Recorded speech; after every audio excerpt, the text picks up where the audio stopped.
Welcome to the Leadership Purpose with Robin podcast. I'm your host, Robin L. Owens, Ph.D. And this is where we dive in each week to give advice, tools, and tips for high-achieving women leaders. And we talk about leadership purpose and its importance for you. I am a college professor, and when I am not doing that, I am speaking, writing, coaching, mentoring, and teaching high-achieving women leaders how to find, and not only find, but how to stay in alignment with their leadership purpose so they can make a meaningful difference right there in their career, leadership, or business. Okay, let's dive in. Before we get into the episode, I have an exciting invitation for you. Hi, everyone. This is Dr. Robin, and I want to let you know and invite you to a new group I started. It's called the Leadership Purpose Community. The Leadership Purpose Community. And it's a group that I think would be a really good fit for you as a listener of the podcast, because it's an extension of the podcast and we discuss a lot of the issues we do in the podcast and even more. And we'll be focusing on finding fulfillment in our work through leadership purpose. We'll address issues that face high-achieving women, issues and challenges, and we also will celebrate the achievements of high-achieving women. And you know, as I always say, what I mean by high-achieving women, women who are professional, ambitious, goal-oriented, doing all the things and supporting everyone else. This group is for you. And so I think you'd really enjoy it. And I'd love to have you come and join us. Love, love, love to have you come and join us. So if you're interested, come on over to Facebook and search for the Leadership Purpose Community, or go directly to the website, www.facebook.com/groups/Leadership Purpose Community. Again, www.facebook.com/groups/Leadership Purpose Community. I'd really love for you to join us. Hope to see you there. Okay, let's get to the episode. Hi, everyone. Welcome back to another episode of the Leadership Purpose with Dr. Robin podcast. So glad you're here and that you take time out of your busy day and schedule to listen into the podcast. I can't tell you how much I appreciate you. I will say that over and over. I can't tell you how much I appreciate you for listening in. I really do. And today is sort of a continuation from the last episode. So if you didn't get a chance to listen to the last episode, I encourage you to go back and listen to it. And at the end of the episode, I summed it up by telling you that I shared that story about my brother and his words to me and what they meant to me. But the point of the story was to encourage you to be led by love, to be guided by love and not fear, and to do that specifically by making purpose-based decisions. And so that was in the last episode. And now in this episode, I want to continue the theme of making purpose-based decisions. And I'll do that in a way by sharing my story, a piece of my story, my journey to becoming a professor at Mount St. Mary's University, where I teach now as a tenured professor. So this is a story about a purpose-based decision that made a huge difference in my career journey. And I hope it encourages you in case you are at a crossroads about your career, your business, or any other area of life. I'll pick up the story from when I was about maybe a year close to being finished with my Ph.D. program. I say about because it's sort of a fog now. My memory is a little bit foggy about exactly how long it was. But let's just say for the sake of this story, it was about a year or so before finishing a long Ph.D. program. Now, I'll say maybe in another episode, I'll talk about that, my journey to that program and through that program. But for now, we're picking up at the end. I'm writing my dissertation, thinking that I'm getting closer to finishing. It was always hard to gauge because it's an independent project.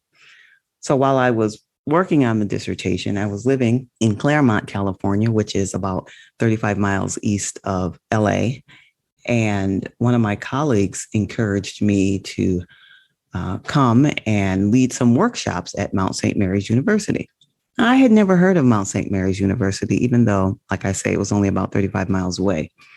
And so I thought, okay, it sounds like something I would be interested in. She said, yeah, come and do some workshops. I'm working with some undergraduate biology students who are in a special summer program, and they have to create some presentations to report on their research. And I think you would be a good person to lead some workshops and guide those students. And so I was happy to do it. And so I went for the summer and went to Mount St. Mary's for the first time to lead the workshops. And my first day on campus, immediately I felt connected to the campus. I don't know if you've ever had that kind of response to a place where something about it just felt like home in a sense. And so that happened to me when I arrived on campus. It's a beautiful campus, visually beautiful, but there was something about the energy that felt good to me. I taught the workshops back and forth throughout the summer and really liked it, not just the campus, but I enjoyed the students, like she said I would. And I began to talk to different faculty. How did you get to this job? What do you like about it? That kind of thing, because I'm kind of naturally curious and I ask those kinds of questions. And I even, I just love the place so much. I even bought a couple of the sweatshirts, which I rarely wear sweatshirts with any kind of writing or logo on them. But I picked up a couple Mount St. Mary's University sweatshirts. Enjoyed the summer, went back to my work of finishing up my dissertation. I put finishing in air quotes because, as I mentioned before, it's kind of hard to gauge how much time you have left to do it or how long it's going to take you to do it.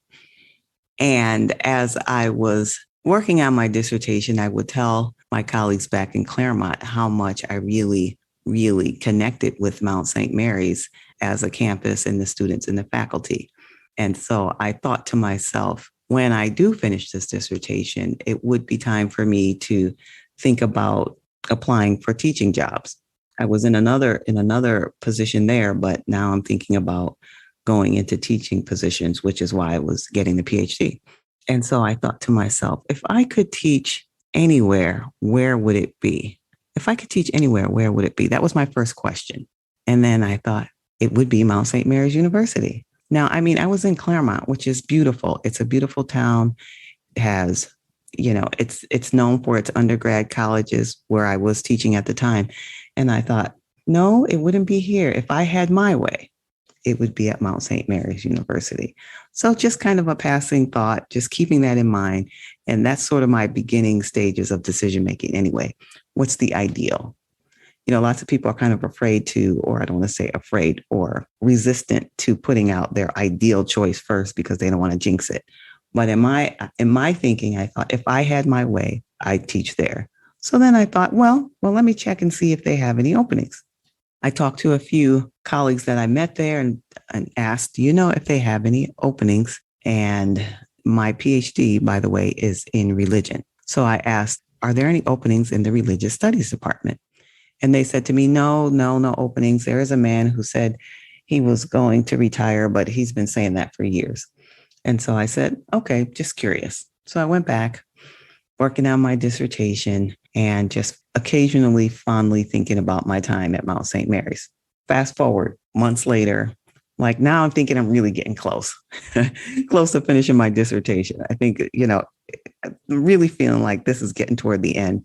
It's time for me to start thinking about now changing jobs. So I said to myself, I wonder if there's any openings at Mount St. Mary's now. Let me check the website. One random Thursday, I just checked the website and there it was, a tenure track position at Mount St. Mary's University in the Religious Studies Department. What? That's what I thought to myself. What? You got to be kidding me. All right. I immediately said, that's my job. That's my job. So I started telling my friends, my friends around me who knew that I had done this summertime there and had been wearing the sweatshirt for the past year or so. And I said, that's my job. There's an opening. And they're with me. Yes, that's your job. That's your job. So I thought, okay, now it's time to go about the decision of applying for this job or not. Now, I love the campus. Let me really take a step back and think about, is this something you want to do? So I walked myself through this process that we've been talking about last episode and this one about making purpose-based decisions. I said, let me go in and look at the mission of the university. I had a good experience there, but let me see if this is a right fit for me. And so I looked at the mission and thought about the conversations I had with people on campus. I thought about my interactions with students, location. Do I want to stay in Los Angeles? So those were some considerations. So then I went down the purpose-based decision process. Does this involve something that I'm really passionate about? Yes, absolutely. I love teaching, no doubt about it. So that could check that off as a yes. Does it involve something that really matters to me? One or more of my core values? And that was a yes immediately, because the mission of the university, as it turned out, was very, very closely related to my own personal mission. In addition to their, the kind of things you would expect from a mission from a college or university, to be committed to academic excellence. In addition to that, their mission was to develop and encourage emerging leaders with the mind and commitment to service. And so that really spoke to me, both leadership and service, part of my core values. So I could check that off my decision-making list. Yes. So we have passion, values, and now, does it involve something that I could use my natural abilities? Absolutely. Could check that off. One of my natural abilities is to be able to communicate with ease. And in the teaching, I could do that. Check, check, check. Passions, values, natural abilities. Does it allow me to serve in some way, help something or someone beyond myself? That was the fourth question. The fourth and the last question in the purpose-based decision-making process. So I say yes, because they encourage service for the students, and there's a large number of the students who are first-generation college students. And that for me was important because I am a first-generation college student. What I mean by that is I was the first person in my immediate family to go to college. And so to be able to help other students who are having that same experience, for me, it was a form of service. So check, check, check, check. Passions, yes. Values, yes. Natural abilities, yes. Service, all there. I'm going to now apply to this position because I had a feeling that it's my job anyway, right? The passion was taken over. All right. So I complete the application process and I take the extra mile and do a couple other things. I submitted I guess this might be a characteristic of a high achiever, but anyway, they didn't ask me for a teaching philosophy, but I did add one in my application, a whole kind of portfolio of my teaching and my teaching philosophy. So I submitted the application and just kind of was in waiting mode, waiting for what I thought was my job. Meanwhile, while we're waiting over a few months process, I have these well-meaning friends who were encouraging me in the beginning. Yeah, that's your job. But because they love me, they're looking out for me and was trying to tutor me in how to apply for a job, and said things like, have you applied for any other jobs? No, because this is my job. I know this is my job. Don't you think it might be a good idea to apply for other jobs? Like, no, this is my job. Now, let me pause and say, I'm not saying this is the best way to apply for a job. I mean, I had a job already, so it wasn't like I was going to be jobless, but this was just my approach. All right. So well-meaning friends, why do you want to apply here? And I explained all the things, like I just mentioned to you, the service and the students. And they said, yeah, but there's other colleges and university in the Southern California region that have the same student makeup and you could do those same things. Like, no, this is my job. This is my job. So they kind of just shook their head like, oh, poor thing, trying to protect me from disappointment. And, I'm laughing now, but I do appreciate that they were looking out for me. Months passed by. I get the call it's time for me to have an interview. And if you know about how jobs work in the academy, only 3 people.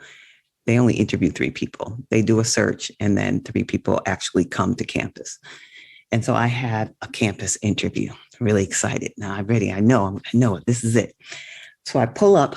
They have the parking, specialized parking for, I thought, me, but with my name on it. But when I saw next to my parking space, there was another person who was interviewing with his name on it, and he was from my Ph.D. program. And then I see him walk out because his interview was scheduled right before mine. So I see him walk out, and he has on this nice suit and tie. He's looking good. And I was like, he interviewed for my job. Now, this was the first time it occurred to me that I would have competition. And the first time in this whole process that I got, a little shaken by, a little nervous. He applied for my job too. So now it's kind of awkward because he's coming out. I have to go in. I'm just getting out of my car. So I have to walk by him because I'm going toward where he's coming from.